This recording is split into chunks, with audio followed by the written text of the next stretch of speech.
Subscribe करें हमारा YouTube channel, bell icon को क्लिक करना ना भूलें, जिससे आगे आने वाले सभी YouTube अपडेट्स, वीडियोस, नोटिफिकेशंस आपको मिलते रहें। Good morning everyone, welcome to current affairs education. Current affairs education में आज हम चर्चा करेंगे 30 सितंबर के उन तमाम महत्वपूर्ण करंट अफेयर्स की जो एग्जाम पॉइंट ऑफ व्यू से इंपॉर्टेंट है और परीक्षा में पूछे जाने की पूरी संभावना है। चलिए शुरुआत करते हैं अंतिम सेशन के अभ्यास प्रश्न के साथ। बने रहिए मेरे साथ वीडियो के एंड तक, बहुत ही महत्वपूर्ण और इंटरेस्टिंग सेशन आज का होने वाला है। अगर आप इस सेशन से संबंधित क्विज प्रतियोगिता में भाग लेना चाहते हैं तो टेलीग्राम चैनल ज्वाइन कर सकते हैं, जिसका लिंक मैंने आपको डिस्क्रिप्शन में उपलब्ध करवा दिया है। अंतिम सेशन में हमने आपसे पूछा था बहुत ही महत्वपूर्ण प्रश्न, इसको स्टार लगा लेना। चर्चा में रहा नागोर्नो काराबाख क्षेत्र किन किन देशों के मध्य विवादित है? इसका सही आंसर होगा आर्मेनिया एंड अजरबैजान। आर्मेनिया और अजरबैजान के मध्य ये विवादित है और इससे संबंधित एक लेटेस्ट अपडेट भी है जिसकी हम आज के वीडियो में चर्चा करेंगे। बने रहिए एंड तक मेरे साथ। सबसे पहले हम बात करेंगे गंगा अवलोकन की। व्हाट इज गंगा अवलोकन? क्या है गंगा अवलोकन? देखिए, हरिद्वार में, यानी हम उत्तराखंड की बात कर रहे हैं, उत्तराखंड में पहुंच चुके हैं। हरिद्वार में स्थित गंगा नदी संग्रहालय है ये, और ये अपनी तरह का पहला ऐसा संग्रहालय है जो गंगा नदी के संवर्धन संरक्षण के लिए बनाया गया है। गंगा से संबंधित विरासत और संस्कृति का संग्रह आपको इस म्यूजियम में देखने को मिलेगा। इसके साथ ही उत्तराखंड में 6 परियोजनाओं का उद्घाटन भी 29 सितंबर को प्रधानमंत्री द्वारा किया गया है। पर्यटन की दृष्टि से ये बहुत ही ज्यादा महत्वपूर्ण है और पर्यटन सेक्टर को यहाँ पर मजबूती मिलेगी इससे।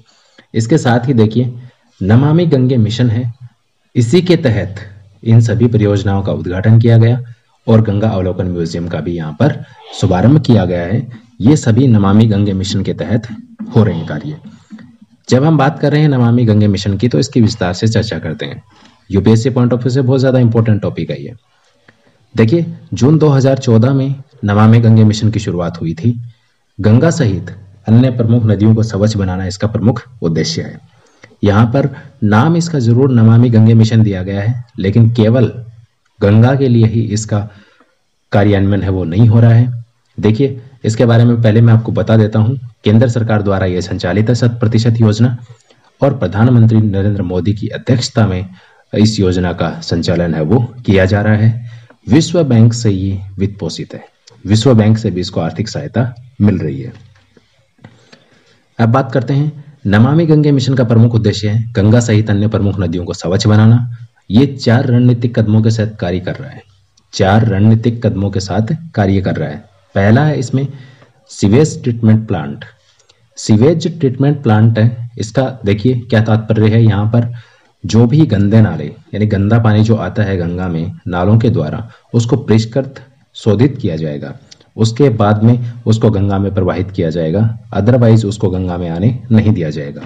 अगर ऐसा है कि उसको हम परिष्कृत नहीं कर सकते तो उस नाले को ही बंद कर दिया जाएगा। जैसा कि आगे मैं आपको बताऊंगा एक पॉइंट इससे संबंधित। संयंत्रों का निर्माण आधुनिक होना चाहिए। जो भी ये सीवेज ट्रीटमेंट प्लांट यहाँ पर लगेंगे, इनका आधुनिकीकरण आवश्यक है।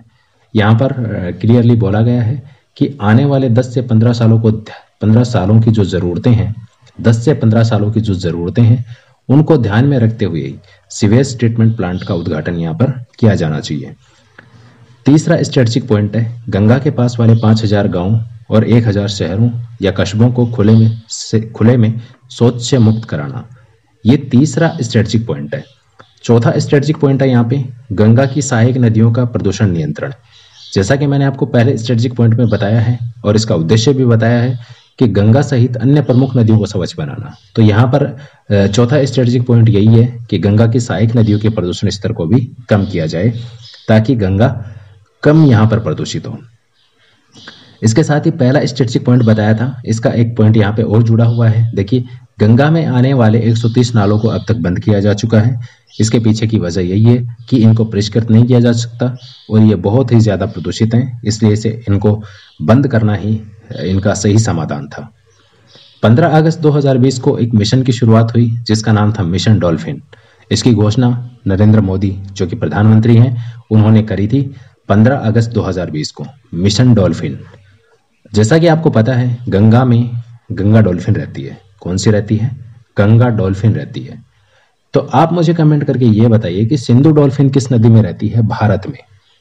मैं यहाँ पर भारत की बात कर रहा हूं, तो मुझे आप ये बताइए कि सिंधु डॉल्फिन है वो भारत में किस नदी में रहती है। बहुत ही महत्वपूर्ण प्रश्न है, तो अच्छे से सोच समझ कर इसका आंसर दीजिएगा। आगे बढ़ते हैं। सीरम इंस्टीट्यूट ऑफ इंडिया, ये पुणे बेस्ड एक वैक्सीन डेवलपर संस्थान है, इंस्टीट्यूट है। इसने अभी एक बहुत बड़ी घोषणा की है, और इससे भी बड़ी घोषणा यहाँ पर नरेंद्र मोदी ने की है, प्रधानमंत्री नरेंद्र मोदी ने। देखिए, कोरोना वायरस से लड़ने के लिए बहुत ही महत्वपूर्ण कदम उठाए जा रहे हैं, और इसी के तहत सीरम इंस्टीट्यूट ने कहा है कि 100 मिलियन अतिरिक्त कोरोना वैक्सीन के डोज हम तैयार करेंगे। क्यों ऐसा क्यों किया जा रहा है? देखिए, LMIC यानी कि लो मिडिल इनकम कंट्रीज, जिन देशों की आय कम है या जिन देशों की आय मध्यम है, वहां तक भी इस कोरोना वैक्सीन को पहुंचाने के लिए हम काम करेंगे। यही हमारा उद्देश्य है, 100 मिलियन अतिरिक्त कोरोना वैक्सीन डोज बनाने का। और यहां पर सीरम इंस्टीट्यूट ने क्लियर किया है कि जो भी अंतरराष्ट्रीय मेडिकल इंस्टीट्यूट हैं या फिर फाइनेंशियल इंस्टीट्यूट हैं और NGOs वगैरह हैं, उनको एक साथ आकर यहाँ पर काम करना चाहिए, ताकि किसी भी प्रकार से किसी भी वैक्सीन डेवलपर कंट्री को या वैक्सीन डेवलपर इंस्टीट्यूट को कोई यहाँ पर खामियाजा न भुगतना पड़े, और आर्थिक रूप से उसको पूरा सहयोग मिल सके, पूरी चिकित्सा सुविधाएं उसको मिल सकें। इसी दिशा में यहाँ पर गावी और BMGF का सहयोग है वो सीरम इंस्टीट्यूट को मिल रहा है। गावी और BMGF से तात्पर्य है यहाँ पे bill and Melinda Gates foundation. इनका सहयोग continuously serum institute of India को मिल रहा है। अब देखिए, सीरम इंस्टीट्यूट ऑफ इंडिया है, ये कौन सी वैक्सीन तैयार कर रही है, किस फेज में अभी तक ये पहुंची है, इसकी हम चर्चा करते हैं। कोविशील्ड नामक एक वैक्सीन है जिसको डेवलप किया है ऑक्सफोर्ड यूनिवर्सिटी ने। किसने किया है? ऑक्सफोर्ड यूनिवर्सिटी ने। कल के वीडियो में मैंने बताया है, अगर आपने नहीं देखा है कल का वीडियो तो जरूर देखिए, बहुत ही महत्वपूर्ण सेशन है कल का भी। ऑक्सफोर्ड यूनिवर्सिटी ने इसको डेवलप किया है और सीरम इंस्टीट्यूट ऑफ इंडिया इसका टेस्ट कर रही है। तो ये कोविशील्ड वैक्सीन है, ये सेकंड स्टेज में पहुंच चुकी है, और सेकंड स्टेज का इसका ट्रायल चल रहा है चेन्नई में। कहां पर चल रहा है? चेन्नई में। एक वैक्सीन है कोवैक्सीन है, ये थर्ड फेज में पहुंच चुकी है। थर्ड फेज का टेस्ट इसका हो रहा है, जो कि 3000 व्यक्तियों पर किया जाएगा। जब तक मैं वीडियो रिकॉर्ड कर रहा हूं तब तक की अपडेट के अनुसार 1500 लोग हैं, वो गोरखपुर और लखनऊ से होंगे, यहां पर क्लियरली ये कहा गया है। उसके बाद देखिए, हृदय दिवस की ओर बढ़ते हैं। हृदय दिवस है, ये प्रतिवर्ष 29 सितंबर को मनाया जाता है। कब मनाया जाता है? 29 सितंबर को मनाया जाता है। इस बार की इसकी थीम रही use heart to beat CVD से मतलब है यहाँ पे कार्डियोवैस्कुलर डिजीज। पहली बार इसका आयोजन 1999 में वर्ल्ड हेल्थ फेडरेशन के द्वारा किया गया था। प्रतिवर्ष एक WHO की रिपोर्ट है, उसके अनुसार प्रतिवर्ष 17.9 मिलियन लोग कार्डियोवैस्कुलर डिजीज यानी कि CVD से संक्रमित होते हैं और इसके शिकार होते हैं। विश्व में जो कुल डेथ होती हैं उनमें से 31% का कारण यहाँ पर हृदय से संबंधित बीमारी है। ठीक है, तो देखिए, हम अपने हृदय को किस प्रकार से स्वस्थ रख सकते हैं, इसके लिए कुछ महत्वपूर्ण टिप्स मैं आपको बताने जा रहा हूं। सबसे पहली बात तो संतुलित और एक पौष्टिक भोजन की आवश्यकता है। दूसरी चीज है प्रतिदिन योगाभ्यास कीजिए, एक्सरसाइज कीजिए। ये फिजिकल एक्टिविटी बहुत ज्यादा जरूरी है। कम से कम डेली ये रूटीन बनना चाहिए कि 1 किलोमीटर रनिंग जरूरी होनी चाहिए। 1 किलोमीटर रनिंग जरूर होनी चाहिए। इसके अलावा अगर हम बात करें हर्ब्स में कि कौन से हमें नुस्खे हैं घरेलू जो अपने भोजन में शामिल करने चाहिए, तो दालचीनी हो गई, जायफल हो गई, इसके अलावा लौंग वगैरह हैं, इनका हम प्रयोग कर सकते हैं, जो कि एक प्रकार से कोलेस्ट्रॉल को नियंत्रित करती हैं। और सबसे ज्यादा हार्ट अटैक का खतरा कोलेस्ट्रॉल की वजह से ही होता है। तो कोलेस्ट्रॉल को यहाँ पर नियंत्रित करने के लिए दालचीनी, लौंग, जायफल जैसी जो औषधियां हैं, इनका प्रयोग किया जा सकता है। नेक्स्ट आगे बढ़ते हैं। एक महत्वपूर्ण टॉपिक है अजरबैजान आर्मेनिया विवाद। इसने अभी एक नया मोड़ लिया है। वो क्या नया मोड़ लिया है, ये मैंने आपको पहले बताया है कि किस वजह से इन दोनों देशों के मध्य विवाद उत्पन्न हुआ है, कौन से क्षेत्र को लेकर विवाद उत्पन्न हुआ है, वो हमने कल भी डिस्कस किया था और वीडियो की शुरुआत में भी हमने डिस्कस किया है। अजरबैजान आर्मेनिया विवाद है, इसने एक नया मोड़ लिया है। देखिए, इसने दावा किया है आर्मेनिया ने कि तुर्की के F-16 विमान ने आर्मेनिया के Su-25 विमान को मार गिराया है। ये आर्मेनिया ने दावा किया है। इसके ऑपोजिट यहाँ पर तुर्की ने क्लियरली कहा है कि हमने ऐसा कुछ भी नहीं किया है और तुर्की ने इस दावे को खारिज किया है क्लियरली। तो ये एक बहुत बड़ा यहाँ पर कह सकते हैं कि विवाद उत्पन्न हो गया है। पहले ये 2 देशों में था और अब ये तीसरे देश को भी इसमें शामिल कर लिया गया है। देखते हैं ये कहाँ तक पहुँचता है, क्या इसका डिस्कस हम आगे कर पाएंगे और क्या इसका निष्कर्ष निकलेगा, वो हम आगे डिस्कस करेंगे।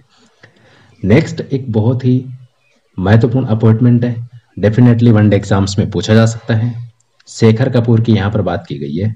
शेखर कपूर भारतीय फिल्म और टेलीविजन संस्थान यानी कि FTTI सोसाइटी के अध्यक्ष बनाए गए हैं शेखर कपूर, और FTTI के गवर्निंग काउंसिल के चेयरमैन भी इनको बनाया गया है। तो ये दोनों ही चीजें इंपॉर्टेंट हैं। भारतीय फिल्म और टेलीविजन संस्थान सोसाइटी के अध्यक्ष और इसकी गवर्निंग काउंसिल के चेयरमैन बने हैं शेखर कपूर। आज के सेशन में इतना ही। चलते चलते आपके लिए एक अभ्यास प्रश्न, जिसका जवाब आप कमेंट बॉक्स में जरूर दीजिएगा। हम इसके सही आंसर के साथ अगले एपिसोड में आपसे फिर मुलाकात करेंगे। आपके लिए अभ्यास प्रश्न है, निम्न में से किसने बैंकिंग प्रणाली को मजबूत बनाने हेतु पॉजिटिव पे सिस्टम लॉन्च किया है? RBI, IRDAI, वित्त मंत्रालय या फिर विदेश मंत्रालय? इसका सही जवाब आप लिखिए कमेंट बॉक्स में। मिलते हैं अगले एपिसोड में, तब तक के लिए गुड नाइट, नमस्कार।